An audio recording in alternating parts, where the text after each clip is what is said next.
Okay,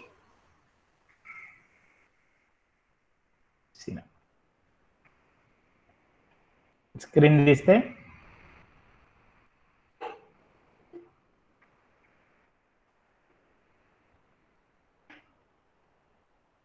screen दिसत असेल सगळ्यांना?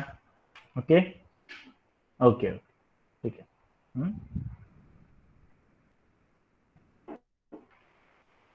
So in last lecture we saw up to the velocity and tension at 3 positions. कुठल्या कुठल्या position होत्या ते सगळ्यांना आता आठवत असतीलच. कुठल्या कुठल्या पोझिशन होत्या? हायेस्ट, लोएस्ट आणि मिड पोझिशन. त्या 3 ठिकाणी आपण काय काय काढलेलं? टेन्शन आणि velocity. Okay, so what is the velocity at highest position? Is under root rg. What is the velocity at lowest position? Is under root 5 rg. Okay, and what is the velocity at mid position? It is under root 3 rg. Okay, आणि तुम्ही त्या velocityच्या values त्या टेन्शनच्या फॉर्म्युल्यामध्ये टाकल्यात की तुम्हाला tension पण भेटलं असेल. Highest पोझिशनला 0, लोवेस्ट पोझिशनला 6 mg आणि मिड पोझिशनला 3 mg, आणि दोघांमधला डिफरन्स हा तुमचा होमवर्क होता, that is equal to 6 mg. Okay, so आता नेक्स्ट स्लाइड काय बघा. तर आता आपल्याला काय करायचं आहे? कर रोड आहे असा, जसा दाखवला डायग्राम मध्ये तसा कसा आहे? कॉन्व्हेक्स सरफेस आहे थोडक्यात. Okay, so vehicle on a convex surface. तर इथं आपल्याला या व्हेहायकलचा स्पीड काढायचा आहे. ओके, तर तो स्पीड काढण्यासाठी आधी याच्यावरती दाखवल्याप्रमाणे एकूण 2 फोर्स ऍक्ट होत आहेत. ओके, पहिला कुठला फोर्स असतो? नेहमी सांगितल्याप्रमाणे weight, which is in the downward direction, आणि त्या व्हेहायकल जे वेट ऍक्ट करते त्या रोड सरफेस वरती, तो रोड काय देतोय? त्याला रिएक्शन देतोय, which is a perpendicular to the road surface, which is called as a normal reaction. Okay, which is in the upward direction. Okay, now the convex surface is a part of a circle. Okay, so and to perform the circular motion we need a centripetal force which has a formula mv square upon r. Okay, so resultant of these two, mg and fn, that is normal reaction, both are in a opposite direction, therefore there is a subtraction of these two. So mg minus m, which is balanced by the force which is required to perform the circular motion, which is called as a centripetal force. So mg minus m is equal to mv square upon r. Okay, now look at this sentence. As the speed of the car increases, the normal reaction decreases. असं का होतंय बरं? कारण जेव्हा speed तुम्ही increase कराल तेव्हा हे व्हेहिकल आहे ते कमीत कमी वेळात या कॉन्व्हेक्स सरफेस वरनं पास होईल, म्हणजे त्याचा मिनिमम पार्ट जो काय होणार आहे या रोड सरफेस वरती ऍक्ट होणार आहे. कुठला road surface? Convex road surface. त्यामुळे मिनिमम ऍक्शन झाली, रिएक्शन सुद्धा कशी भेटणार आहे? मिनिमम. ओके, त्यामुळे इथे काय आहे? Speed of the car increases, the normal reaction decreases, because normal reaction indicates the contact. जर फास्ट गेलात तर कमी कॉन्टॅक्ट होणार आहे, त्यामुळे नॉर्मल रिएक्शन सुद्धा काय होणार आहे? कमी होणार आहे. आणि इथे काय म्हटलंय? So just maintain the one, just contact मध्ये येण्यासाठी कुठल्या सरफेसच्या? कॉन्व्हेक्स सरफेसच्या. काय कन्सिडर केलं त्याने? नॉर्मल रिएक्शन 0 कन्सिडर केली आहे. Therefore the speed of the car, इथे एनच्या ठिकाणी 0 टाकलं, mg is equal to mv square upon r, आणि mm कॅन्सल करून त्यांनी काय घेतलेलं आहे? vmax is equal to under root rg. आता हा फॉर्म्युला तुम्हाला कुठेतरी बघितल्यासारखं वाटत असेल, vmax is equal to v is equal to under root rg. तर आपली व्हेलॉसिटी ऍट हायेस्ट पोझिशन विचारात घ्या. किती होती बघा? आपल्या सगळ्यांना नोटबुक मध्ये आपण नोट डाऊन केलेली होती. व्हेलॉसिटी ऍट हायेस्ट पोझिशन काय फॉर्म्युला होता बघा? Under root rg. इथे दिसत असेल formula. Okay, so this is nothing but the convex surface. हा जो सरफेस आहे तो कसा दिसतो आपल्याला? कॉन्व्हेक्स सरफेस आहे. त्यामुळे जर आपण हा कन्सेप्ट विचारात घेतला तर vehicle on a convex surface, it is nothing but similar to the vehicle at the highest position. Okay, therefore the speed is equal to vmax equal to under root rg. Okay, जर हे समजलं असेल तर हे तुमच्या notebook मध्ये note down करा. वरती टायटल टाका vehicle on a convex surface, ही एक डायग्राम दाखवा छोटीशी, त्याच्यामध्ये 2 फोर्स दाखवा, आणि हे 3 इक्वेशन्स लिहून टाका.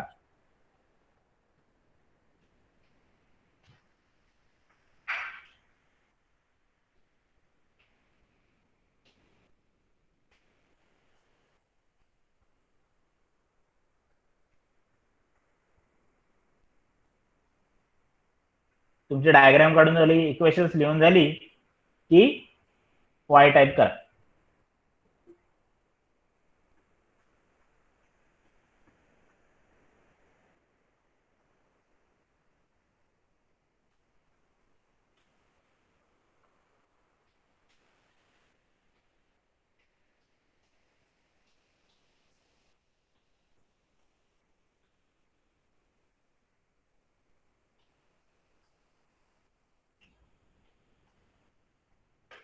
ओके, सिंपल कन्सेप्ट आहे.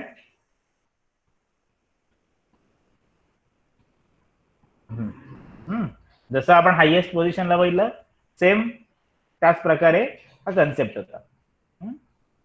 ओके, सो आता आपण काय बघितलं, वेगळा ना कॉन्व्हेक्स सरफेस. तर आता हा तुमच्या सर्क्युलर मोशन, म्हणजे जसं आपण स्लाइडच्या सुरुवातीला बघितलं की दोन प्रकारचे मोशन आपल्याला स्टडी करायचे, सर्क्युलर मोशन आणि rotational motion. So circular motion मधला हा लास्ट कन्सेप्ट होता, कुठला, vehicle on a convex surface. Now we are moving to the next concept of the chapter which is called as a rotational motion, which depends upon the rotational motion. आता ही सुद्धा term तुम्हाला may be 11th standard मध्ये झालेली आहे. आता ह्या ज्या दोन टर्म लिहिल्या आहेत त्या निश्चितच आपण ऐकलेल्या आहेत. फोर्थ चॅप्टर मध्ये, जो चौथा चॅप्टर होता आपला, त्याच्यामध्ये ऐकलेला आहे. काय, ऍक्सिस ऑफ रोटेशन आणि रिजिड बॉडी. ओके, टॉर्क, या सगळ्या टर्म तुम्ही 11th स्टँडर्ड मध्ये कधी ना कधीतरी ऐकलेले आहेत. त्याचे काही एक्झाम्पल्स देतो म्हणजे तुम्हाला तो कन्सेप्ट लक्षात. तर रिजिड बॉडी म्हणजे काय, rigid means what, no change in the shape. Okay, even after applying any force. म्हणजे आता एक कन्सिडर करा, एक रिजिड सरफेस कन्सिडर केला, एक डस्टर कन्सिडर केलात आणि त्या डस्टरवरती तुम्ही कंटिन्युअसली मारत राहिलात 1-2 दिवस, तर त्या डस्टरच्या शेपमध्ये काय बदल होत नाही. ओके, म्हणजे याचा अर्थ काय, त्या दोन पार्टिकल मधलं डिस्टन्स हे कसं राहतंय, कॉन्स्टंट राहतंय. जर डिस्टन्स बदलला तर शेप बदलतो. Okay, so the body whose shape does not change even after applying any force is called as a rigid body.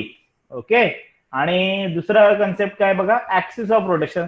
तर याच्यासाठी पण आम्ही एक्झाम्पल ज्यांना शिकवलंय त्यांना दिलेलं आहे 11C आणि 11A मध्ये. ओके, की आपली ज्या गार्डन मध्ये एक दरवाजा असतो तसा विचार घ्या, तो रोटेटिंग डोअर असा, बरं, एक रॉड फिक्स असतो आणि त्याच्यावरती असे दरवाजे फिरत असतात, आतमध्ये आणि बाहेर दोन्ही येऊ शकतात लोक. ओके, सो तो रॉड कसा असतो फिक्स, पण त्याच्यावरती जे सगळे डोअर्स असतात ते कसे रोटेट होत असतात, सर्क्युलर मोशन मध्ये. Okay, so the axis around which there is a motion of the particle in the circular or rotational motion is called as a axis of rotation. ओके, त्याला काय म्हणतात, ऍक्सिस ऑफ रोटेशन. हा concept एकदम simple आहे. आणि torque हा आपल्याला माहिती आहे, it is a force which is use to perform the rotational motion. जर आपल्याला स्ट्रेट लाईन मध्ये मूव्ह व्हायचं असेल तर आपल्याला एफ गरजेचं असतं. एफ म्हणजे लिनियर फोर्स, जसं आपण तो याच्यामध्ये बघितलेला न्यूटन सेकंड ला, F is equal to M A. So that is a linear force which is required to perform the straight line motion, and this is a force which is required to perform the rotational motion. Okay, आता याचं एक example घेतलंय बघा. इथे बघा, we heard the term inertia. Inertia ही सुद्धा term तुम्ही ऐकलेलं आहे न्यूटन्स लॉज ऑफ मोशन मध्ये पहिल्या.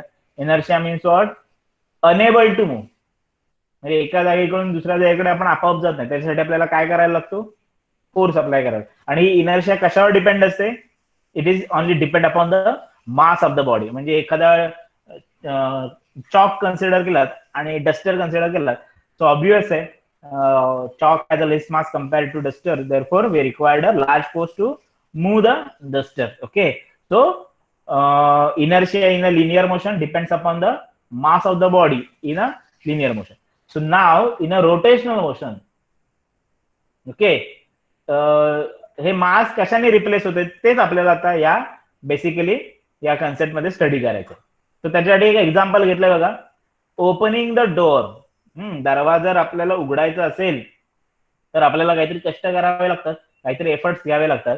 Opening, in this case the efforts needed to open the door is not only depend upon the mass. म्हणजे दरवाजा किती जड आहे हे याच्यावरती इम्पॉर्टंट नाही, त्याच्यावरती ते डिपेंड आहेत, but also depends upon the distance from axis of rotation. म्हणजे जे दरवाजाला स्क्रू असतात आले, बिजागर म्हणतात त्याला, त्या दरवाजापासून किती अंतरावरती तुम्ही फोर्स लावताय, जसं जसं तुम्ही त्या जवळ जाणार आहात त्या दरवाजा बिजागरांशी तसं जास्त फोर्स अप्लाय करायला लागतो.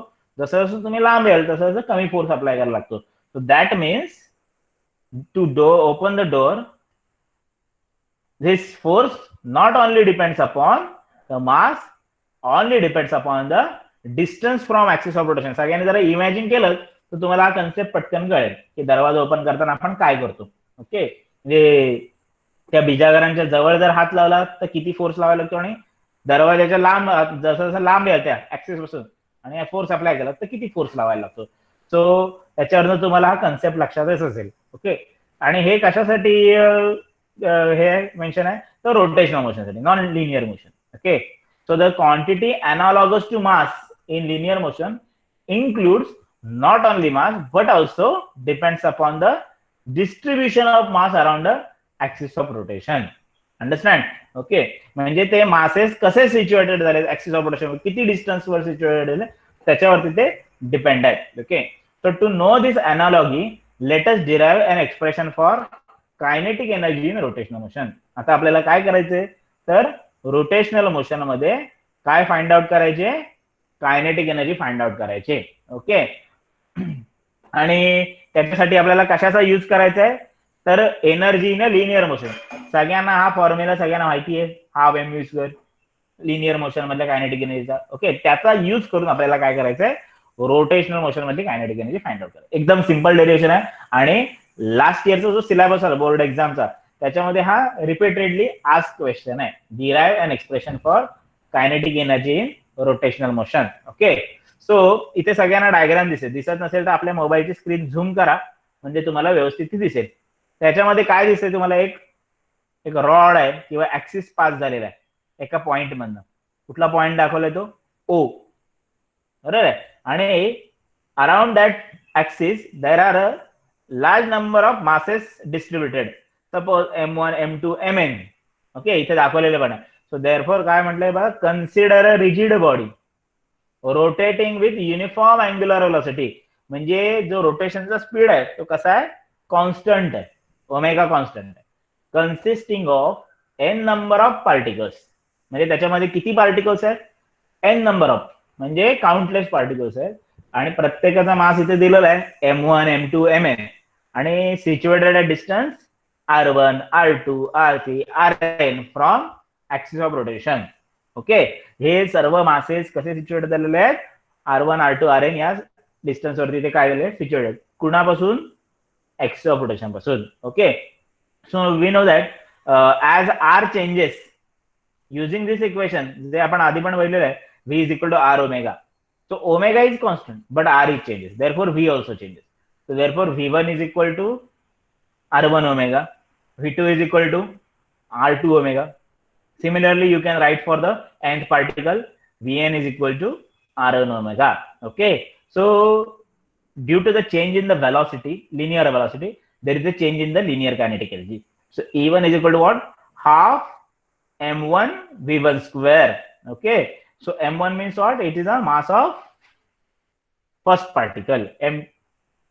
So therefore, आता हे V1 जे आहे ते म्हणजेच काय, R1 ओमेगा आणि तिथे तो स्क्वेअर केलेला आहे, म्हणजेच काय झालं बघा, R1 स्क्वेअर ओमेगा स्क्वेअर आणि ते इथे लिहिलेलं आहे. So E1 is equal to half M1 R1 square. Okay, so similarly you can write for the n number of particles. So E2 is equal to what? Half M2 R2 square, and similarly En is equal to what? Half Mn Rn square omega square. Okay, so आता आपल्याला हे सगळ्यांची काय करायची, total करायची. So adding all this we get E is equal to E1 plus E2 plus dot dot dot En. आता याच्यामध्ये common काय दिसते, सगळ्यामध्ये हाफ कॉमन आहे आणि ओमेगा स्क्वेअर कॉमन आहे. सो हाफ आणि ओमेगा स्क्वेअर कॉमन काढला आणि ब्रॅकेटमध्ये काय राहिलं, M1 R1 square M2 R2 square Mn Rn square. Correct आहे. ओके, ना आता हे सम साइन रिमूव्ह करा आणि त्याच्याऐवजी हे मॅथमॅटिकल मधलं साइन कुठलं आहे, summation. So I put that sign summation Mi square. आता ह्या आयच्या ठिकाणी जर 1 टाकलं तर काय भेटेल बघा, M1 R1 स्क्वेअर. 2 टाकलं तर काय भेटेल, M2 R2 स्क्वेअर आणि n टाकलं तर काय भेटेल, Mn Rn square. Okay, so if you compare these two energies, so this is kinetic energy in linear motion and this is kinetic energy in a rotational motion. तर काय दिसते तुम्हाला, half तसाच राहिला. लिनियर वेलॉसिटी कशाने replace झाले, angular velocity, because it is a rotation motion.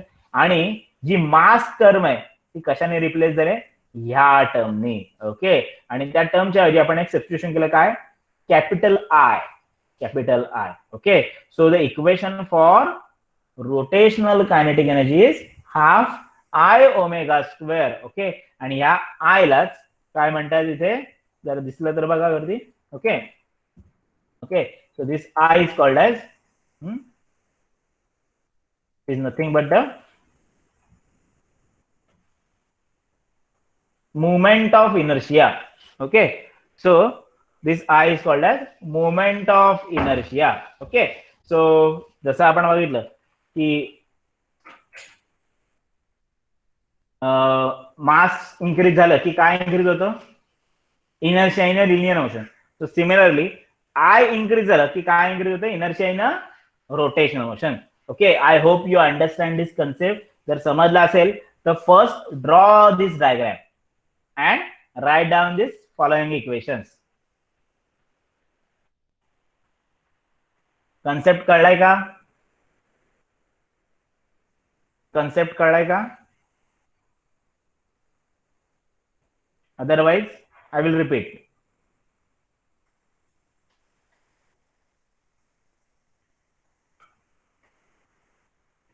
Okay, so write down this now.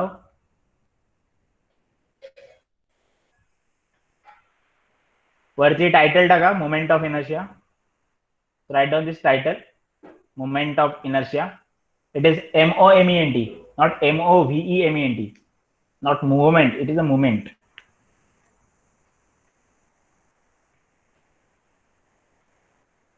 Moment of inertia.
Okay, तो diagram काढून झाली आणि हे लिहून झालं, V1 R1 omega energy half i omega square, ते आपण नेक्स्ट कन्सेप्टला जाऊ.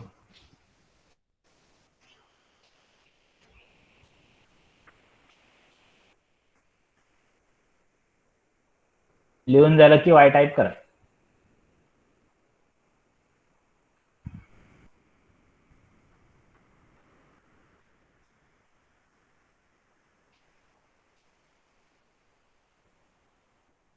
V1 is equal to R1 omega, E1 is equal to M1 R1 square omega square, and adding all this energy, you will get this energy. Okay? झालंय का लिहून?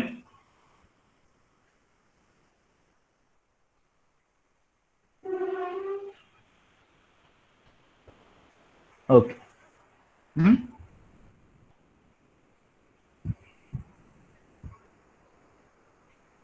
जाऊया next साइडला.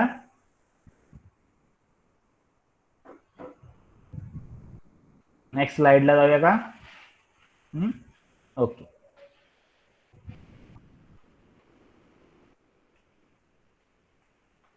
Now see here,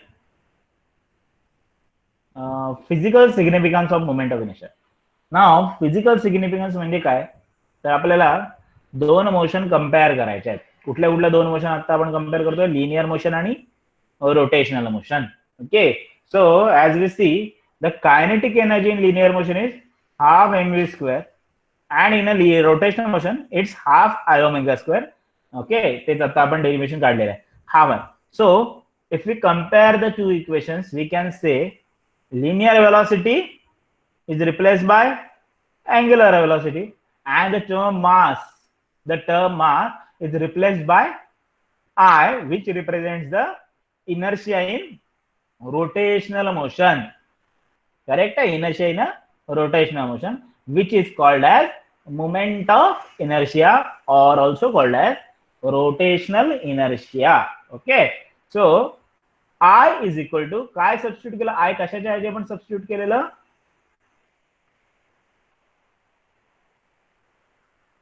कशाच्या ऐवजी substitute केलेलं, I summation mi ri². Okay, so त्यामुळे इथे जर बघितलं तुम्ही, I इज इक्वल टू काय, summation mi, which is defined as, आता याची डेफिनेशन हे सुद्धा बोर्ड एक्झाम आलेलं होतं लास्ट सिलेबसला, what define moment of inertia, give its unit, SI unit and dimensions. Okay, so आता इथे डायमेन्शन्स आणि आता या तुमच्या सिलेबस मध्ये मेन्शन केलेलं नाहीये.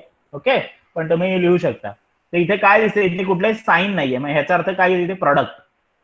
So moment of energy defined is the product of mass distribution, इथे काय एम म्हणजे काय, मास, अँड स्क्वेअर ऑफ, इथे स्क्वेअर दिसतोय, square of the perpendicular distance between the particle and axis of rotation. म्हणजे कसा डिस्टन्स आपल्याला कन्सिडर करताय, परपेंडिक्युलर डिस्टन्स, कुठून, ऍक्सिस ऑफ रोटेशन पासून. So this is the definition of moment of inertia. परत एकदा डेफिनेशन रिपीट करूया आपण, काय, it is a product of mass of each particle or mass distribution and square of the perpendicular distance between particle and axis of rotation. Okay, so हा formula आपण लिहिलेलाच आहे. याचं unit बघा काय येईल, mass means kg and distance means meter, but it's square, so kg meter square. So everybody write this unit in your notebook. असं म्हणा तिथे SI युनिट ऑफ mi म्हणजेच moment of inertia is kg metre square, kg metre square. आणि याच्या dimension कशा येतील बघा, याच्यामध्ये काय टाइम नाहीये, म्हणजे LMT कशा येतील, L2 M1 T0. तो सगळ्यांनी आपल्या या डायमेन्शन सुद्धा नोट डाऊन करा. Okay, L2 M1 T0. Okay, so this is the dimensions of rotational motion, moment of inertia. Okay, now next concept बघा काय आहे, moment of inertia of ring. Ring म्हणजे थोडक्यात आपण मुलीच्या हातामध्ये बांगडी घालतात, बांगडी, that is called as a ring. बरं ना. आता इथे तुम्हाला एक डायग्राम दाखवलेली आहे बघा. तर आता जर विचारात घेतलं एक बांगडी, तर मध्ये तर काय पोकळ असतं पूर्ण, सर्व जे मास आहे ते कुठे असतं, अराउंड द सर्कम्फरन्स. बरोबर आहे, बघा इथं म्हटलेलं पण, an object which has mass distribution uniformly along the circumference of circle with a negligible thickness, एकदम बारीक असते. Okay, so with a negligible thickness is called as a uniform ring. कारण शेप तर सेम असतो, सर्क्युलर असतो, वेडा वाकडा नसतो, तर it is called as a uniform ring. Okay, so इथे बघा काय म्हटलं, if it is rotating about its own axis, स्वतःच्याच ऍक्सिस भोवती काय केलं, एक ऍक्सिस घेतला आणि तो बरोबर बांगडीच्या मधनं पास केलं. Okay, if rotating about it's own axis passing through its center and perpendicular to its axis, perpendicular to its जो axis आहे त्याला बरोबर कसा आहे, perpendicular. Since ring is uniform, its entire mass is at an equal distance. सर्व जे masses आहेत ते कसे असणार आहेत, सेम डिस्टन्स वर असणार आहेत सेंटर पासून, बरोबर ना, ऍक्सिस ऑफ रोटेशन पासून. ओके, सो सपोज तो डिस्टन्स काय कन्सिडर केला, कॅपिटल R कन्सिडर केला. Okay, therefore the moment of inertia of ring is given by I is equal to m capital R square. आता हे इक्वेशन कसं आलं, तर आपल्याला माहिती आहे मोमेंट ऑफ इनर्शिया फॉर्म्युला काय, mr स्क्वेअर. आणि त्याचं स्मॉल मास का, कारण प्रत्येक मास वेगवेगळं होतं, पण इथं काय दिसतंय, युनिफॉर्मली डिस्ट्रीब्यूट झालेला आहे मास, म्हणजे सर्वांचा मास सेम आहे आणि सगळ्यांची ऍडिशन केली तर टोटल मास आपल्याला भेटणार आहे, that is a capital M. Okay, आणि डिस्टन्स किती कन्सिडर केला, equal distance R. So mr square वरनं capital M into capital R square. So this is called as movement of inertia of ring. Okay, so सगळ्यांनी आपल्या notebook मध्ये movement of inertia of ring असं लिहा आणि त्याच्यामध्ये हा फॉर्म्युला नोट डाऊन करा. एम इज काय is equal to capital M capital R square. Okay,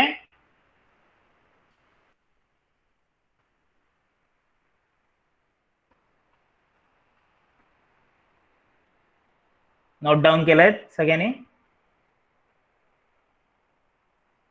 okay, काय नोट डाऊन करायचं? फक्त movement of inertia of ring असं कन्सेप्टचं नाव लिहा आणि R is equal to capital M R square एवढंच फक्त लिहायचंय. ओके, सो नेक्स्ट स्लाइडला आपण आता जाऊया. लास्ट स्लाइड आहे आजची आपली. काय आहे? Movement of inertia of disc. जसं आता आपण रिंगचं बघितलं तसं आता आपल्याला कशाचं बघायचंय? डिस्क. डिस्क म्हणजे आपली जी सीडी असते, CD compact disc, that is called as disc. Okay, त्या डिस्कचा विचार घेतला तर ती एकदम थिन असते, बरं ना, एकदम थिकनेस तिचा काय जास्त नसतो आणि त्याच्यामध्ये अशा सर्क्युलर रिंग्स असतात. ओके, सो इथे काय म्हटलंय बघा? Disc is a 2 dimensional circular object of, हे वाक्य महत्वाचं आहे, निग्लिजिबल थिकनेस. थिकनेस म्हणजे जाडी, जाडी काय एवढी जास्त नसते. Okay, so it is said to be a uniform if its surface density remains throughout. Surface density म्हणजे मास पर युनिट एरिया. म्हणजे सपोज हा इथली रिंग कन्सिडर केली आणि कुठली एक छोटीशी रिंग कन्सिडर केली, ही सीडी जी आहे ती अनेक रिंग्सनी बनलेली आहे, त्यातली कुठली एक रिंग कन्सिडर केली एखादी, जिचा थिकनेस आहे डेल्टा आर. इथे डायग्राम मध्ये थोडं झूम करून बघा. ओके, तर डेल्टा आर असं सपोज त्याचा थिकनेस आहे. ओके, सो हा थिकनेस जो आहे तो सर्वकडे कसा होतो? सर्व रिंगचा सेम. सो त्यामुळे इट्स डेन्सिटी, कुठली density? Surface density remains same. Now surface डेन्सिटीचं सिंबल काय बघा? Sigma. Mass per unit area. आता रिंग कशी आहे? सर्क्युलर आहे आणि सर्कलचा एरिया काय असतो? Pi R square. Okay, so sigma is equal to capital M divided by pi capital R square. Okay, so now आता आपण डेरिव्हेशनला सुरुवात करूया. तर डेरिव्हेशन कसं आहे बघा? Now consider a disc. It is made up of large number of small rings whose radius varies from 0 to capital. आता ह्याचं मिनिंग काय? तर इथे जेव्हा ही जी इनर मोस्ट रिंग असेल तिची रेडियस कशी असणार? Negligible. So therefore it is called as 0. आणि जसं तुम्ही बाहेर बाहेर जाल, बाहेरच्या रिंग्सला, आउटर रिंग्सला, त्याचे जे रेडियस काय होते? इन्क्रीज होते. Okay, so therefore its radius varies from 0 to capital R. Okay, one of such ring of mass dm, त्यातली एक रिंग कन्सिडर केले की जिचं मास किती आहे? D M, which is shown in the figure, which has a thickness D R. त्याची जाडी किती आहे? D R. Okay, which is very small compared to the whole radius. जर कॅपिटल आर शी कन्सिडर केलं, कम्पेअर केलं, तर this delta R is very, D R is very small. Okay, so the area of this small ring, the area कसा काढणार आपण आता इथे? तर एरिया ऑफ दिस 2 पायर इंटू डीआर. ओके, 2 पायर म्हणजे काय? Total distance of the ring, that is circumference, into thickness. Okay, that is dr. So dr into r. परत ते काय होणार आहे? आरचं युनिट मीटर, डीआरचं सुद्धा metre. So metre into metre, metre metre square. This is nothing but the area. Okay, so 2 pi r dr. Therefore sigma is equal to, आता आपण मागाशी बघितलं सिग्मा म्हणजेच काय? Mass upon area. मग आता एरिया इथे आपण काढलात आणि मास काय आहे स्मॉल रिंगचं? डीएम. सो देअरफॉर काय इथे? Dm divided by 2 pi r dr. Okay, so this is the surface density for this smaller ring. Okay, so आता आपल्या नोटबुक मध्ये पहिल्यांदा मास ऑफ द डिस्क, हे movement of inertia of disc असेल या टायटलचं नाव. Okay, आणि हे सगळे जरा कन्सेप्ट पहिल्यांदा लिहून घ्या.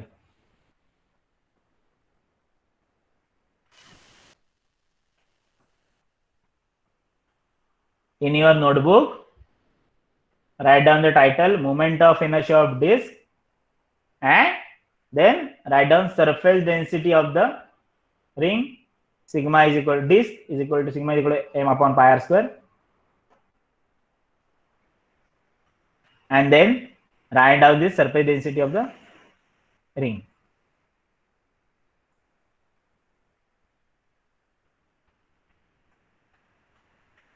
जर तुम्हाला डायग्राम काढायची असेल तर डायग्राम पण काढू शकता.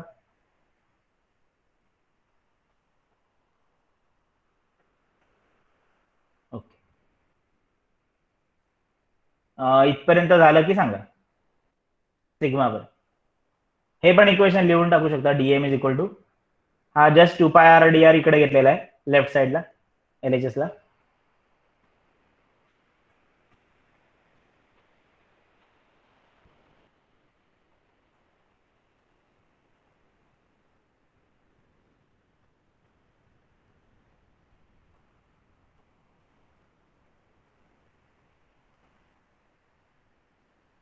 Sigma is equal to capital M divide pi square. Area लिहून टाका स्मॉलर रिंगचा आणि त्याच्यातनं परत सिग्मा लिहा आणि डीएम काढून झालं की मला सांग वाय टाईप करा म्हणजे मी बघीन.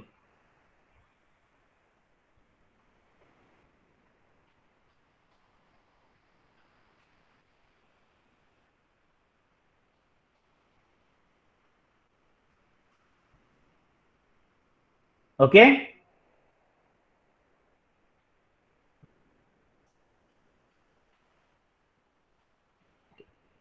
जाऊया पुढच्या कन्सेप्टला.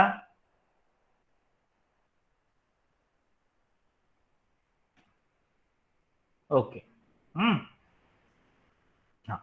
आता पुढचा कन्सेप्ट जरा तुम्हाला स्वतः करायला लागणार आहे कारण आपल्याला 11वीला इंटिग्रेशन जे होतं त्याचा थोडा यूज आपल्याला करायला लागणार आहे. तर त्यामुळे नेक्स्ट कन्सेप्ट थोडासा तुमच्यासाठी महत्वाचा आहे.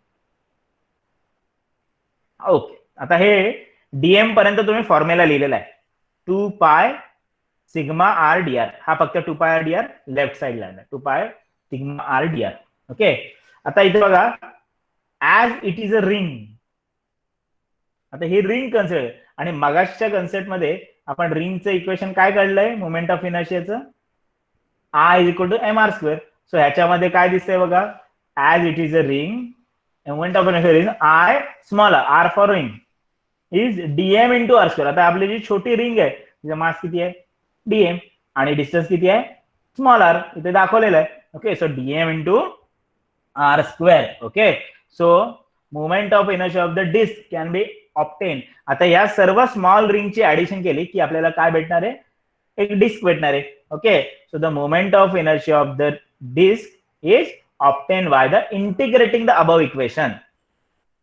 काय करायचं आपल्याला इंटिग्रेशन घ्यायचं आणि कुठल्या लिमिट्स मध्ये घ्यायचंय एकदम सुरुवातीला इनर मोस्ट रिंगची रेडियस किती कन्सिडर केली 0 आणि आउटर मोस्ट रेडियस किती कन्सिडर केले कॅपिटल R म्हणजे टोटल रेडियस. ओके, तर इथे बघा I is equal to integration 0 to R 2π sigma r/dr into r². म्हणजे ह्या डीएमच्या ऐवजी फक्त हे इक्वेशन टाकले. सगळ्यांनी हे इक्वेशन लिहा जरा.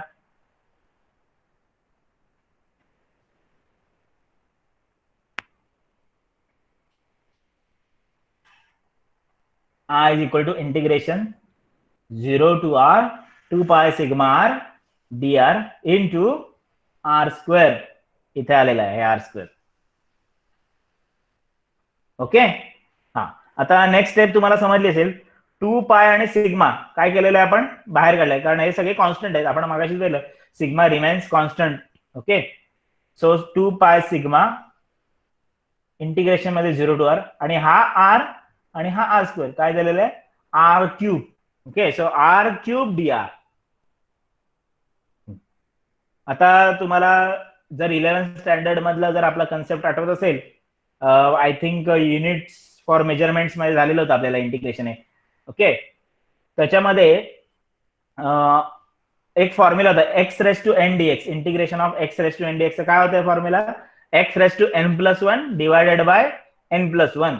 म्हणजे जी काय पॉवर असेल त्याच्यामध्ये एक ऍड करा परत डिवायडेड बाय पॉवर +1.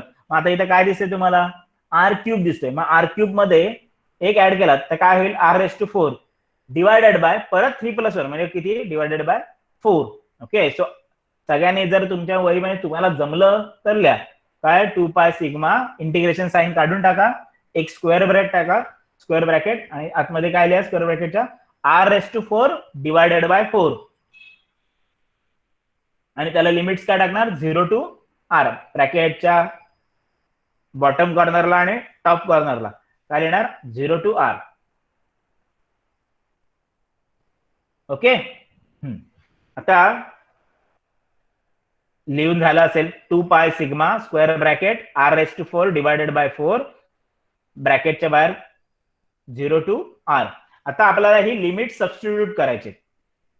आता लिमिट सबस्टिट्यूट कशी करतो, तर जिथे स्मॉल आर आहे तिथे पहिल्यांदा कॅपिटल आर टाकायचं, म्हणजे अप्पर लिमिट टाकायचं. म्हणजेच काय होईल बघा, r⁴ अपॉन 4 मायनस परत स्मॉलरच्या ऐवजी काय टाकायचं, लोअर लिमिट टाकायचं म्हणजे 0. पण 0 टाकलं की सगळं काय होणार आहे, 0च होणार आहे. तर त्यामुळे या आय ची व्हॅल्यू आपल्याला काय भेटले बघा इथे, 2 pi sigma r⁴ divided by 4. Okay, कारण 0 टाकलं की सर्व कॅन्सलच होते. तर आता ही स्टेप आली असेल तर आपण पुढच्या स्टेपला जाऊया. So write down this step everybody please. I is equal to 2 pi sigma in bracket r⁴ upon 4. आता कॅपिटल आर भेटला म्हणजेच ह्या सिग्माच्या ऐवजी आपण हे इक्वेशन सबस्टिट्यूट करायचंय, जे तुम्ही ऑलरेडी लिहिलेलं आहे. आता या सिग्माच्या ऐवजी हे इक्वेशन सबस्टिट्यूट करा, m divided by pi R square.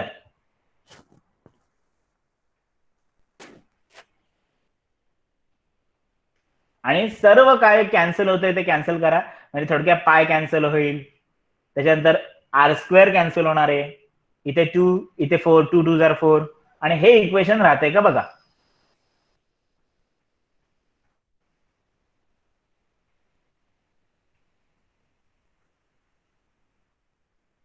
Okay,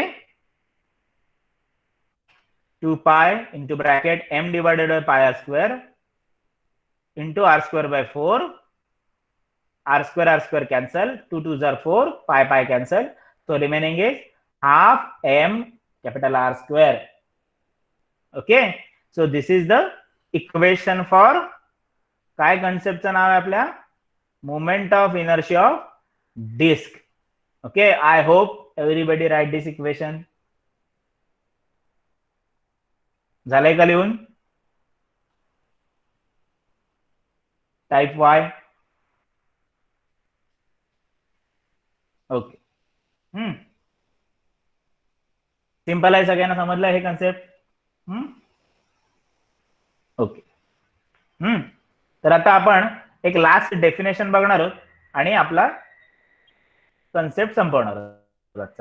okay, तर आता लास्ट डेफिनेशन बघा काही आधी.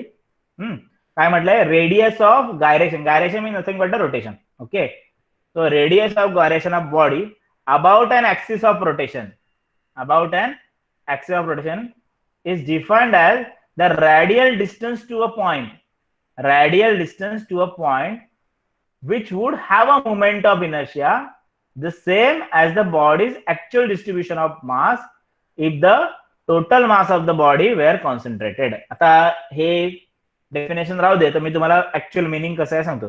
सपोज ह्या बॉडीवरचा कुठला पण एक पॉइंट कन्सिडर केला की ज्या ठिकाणी बॉडीचं सर्व मास कॉन्सन्ट्रेट झालेलं आहे, म्हणजे त्या कन्सेप्टला आपण बघा 11वे नाव होतं सेंटर ऑफ मास, आठवत असेल हे नाव. Okay, centre of mass. Okay, म्हणजे एक एक्झाम्पल घेऊया आपण की 1 मीटरची पट्टी घेतली आणि तुम्हाला ती बॅलन्स करायची, तर तुम्हाला तुमचं फिंगर किंवा चॉक किंवा काही एखादी ऑब्जेक्ट कुठे ठेवायला लागणार आहे, एक्झॅक्टली 50 सेंटीमीटरला. 50 सेंटीमीटरला तुम्ही ठेवलं की ती पट्टी काढणार बॅलन्स. ओके, सो तसंच ह्या बॉडीचं सपोज पूर्ण सेंटर ऑफ मास ह्या पॉइंटला कॉन्सन्ट्रेट झालेला आहे, एम पॉइंटला. ओके, आणि तो एम पॉइंट आहे तो किती डिस्टन्सवर आहे ऍक्सिस ऑफ रोटेशन पासून, के एवढ्या पॉइंटवर आहे सपोज, के. ओके, के एवढ्या डिस्टन्सवर आहे. मग आपली डेफिनेशन काय मोमेंट ऑफ इनर्शियाची, I is equal to mr square, mass into square of the distance. आता मास किती आहे, कॅपिटल आहे, सो मास, आणि डिस्टन्स किती आहे, capital K, so m into K square. Okay, so this is the formula for radius of gyration, and this radius of gyration depends upon mass and the distance. Okay, आणि याच्यानं हा के चा formula आपण काय, K म्हणजेच radius of gyration. Okay, so K म्हणजेच काय, K square equal to हा M इकडे आणला म्हणजे I by M, so K is equal to under root I by. So write down this two formulas. I is equal to M K square, वरती title टाका radius of gyration, आणि I is equal to M K square आणि K is equal to under root I by M, हे formula लिहून टाका. Okay,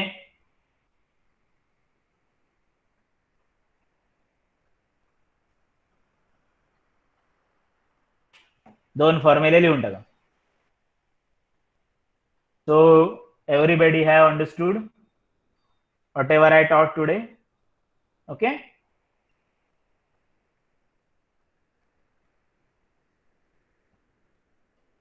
आज जे काय आपण बघितलं ते सर्वांना समजलंय का?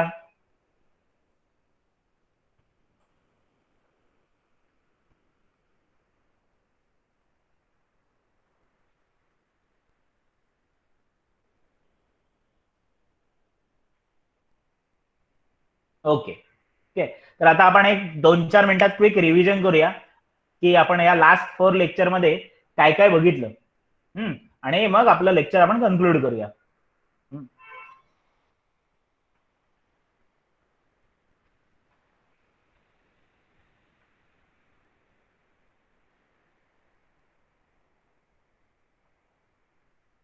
ओके.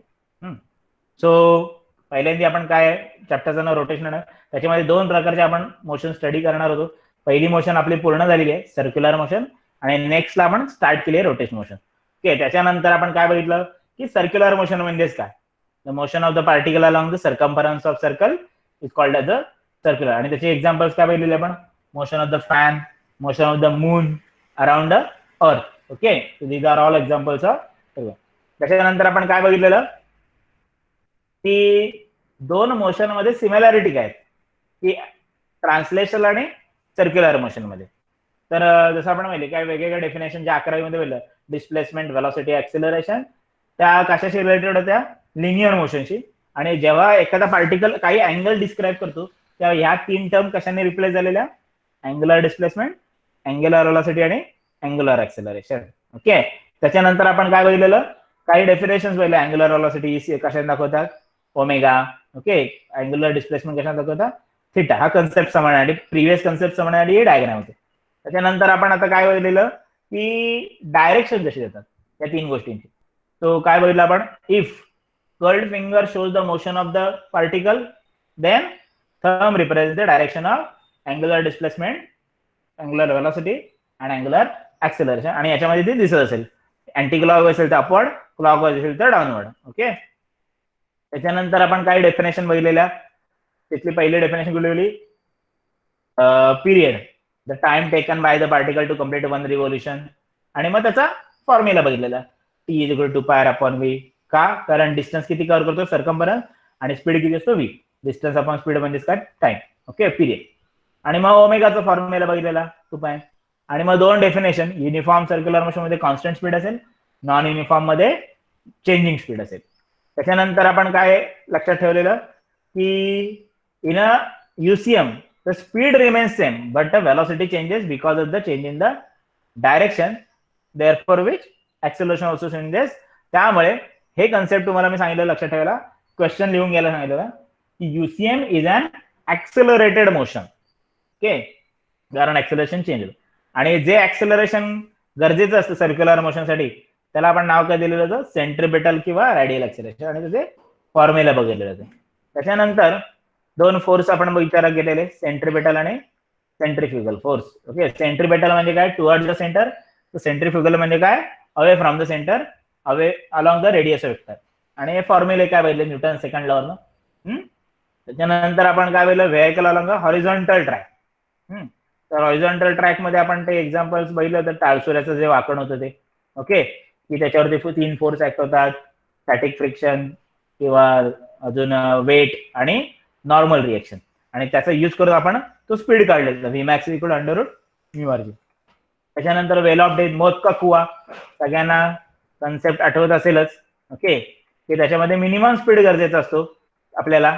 आणि मग त्याच्यामध्ये सुद्धा 3 फोर्स ऍक्ट होतात, वेट, फ्रिक्शनल फोर्स आणि नॉर्मल रिएक्शन. ओके, आणि सर्व नॉर्मल रिएक्शन वगैरे ती कशाने बॅलन्स होते, सेंट्रिपेटल फोर्स. त्याच्यानंतर आपण काय बोललं, व्हेकलनं बँक रोड. हा कन्सेप्ट तुम्हाला सांगितलं की बोर्ड एक्झाम साठी सुद्धा महत्वाचा आहे.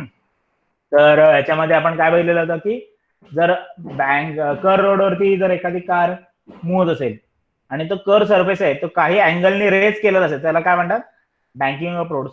आणि त्याच्यामध्ये सुद्धा वेगवेगळे फोर्स ऍक्ट होतात, वेट, फोर्स, फ्रिक्शनल फोर्स आणि नॉर्मल. आणि त्याचे आपण वेगवेगळे कॉम्पोनंट करून काय काढलेलं, आपण मॅक्झिमम सेफ्टी स्पीड काढलेलं होतं. फॉर्म्युला आपल्याला सगळ्यांना माहिती आहे, under root RG tan theta आणि बँकिंग ऑफ अँगल काढला होता theta equal tan inverse V square upon RG. Okay, त्याच्यानंतर आपण काय काढलेलं होतं की कोनिकल पेंड्युलम. तर कोनिकल पेंड्युलम मध्ये काय विचारात घेऊया आपण की त्याचं हे कसं असेल, त्याच्यावरती कुठले फोर्स ऍक्ट होतात, mg, त्याच्यानंतर टेन्शन, कालच झालेला कन्सेप्ट आहे त्यामुळे सगळ्यांना लक्षात असेल. ओके, आणि मग त्याच्यामध्ये आपण काय काढलेलं, त्याचं पिरियडचं इक्वेशन काढलंय conical पेंड्युलमच्या, period 2π√L cos θ.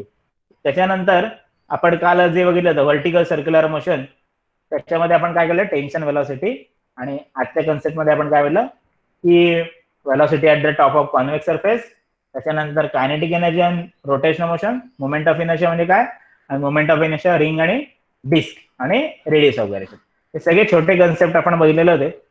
Okay, I hope तुम्हाला समजलं असेल जे आपण 4 दिवसात समजलं शिकलोय ते. जर समजलं असेल तर सगळ्यांनी आता वाय टाईप करा, जेवढे ऑनलाईन आहेत तेवढे.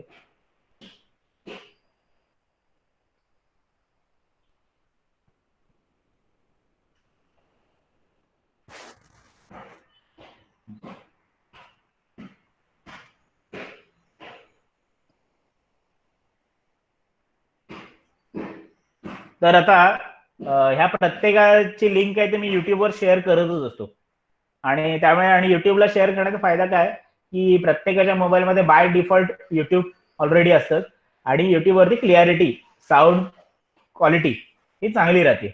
ओके, आणि डाउनलोडिंग करायला लागत नाही, तुमचं नेट चालू असलं की ते आपोआप डाउनलोड होतं. ओके, सो त्यामुळे so today also I will share my link on the YouTube. Okay, so हे आपलं आजचं लास्टचं लेक्चर होतं. ओके, ह्याच्या मी PDF तयार करणार आहे आणि तुमच्या त्या आपल्या ग्रुपवरती टाकतो. थांबूया आपण इथे.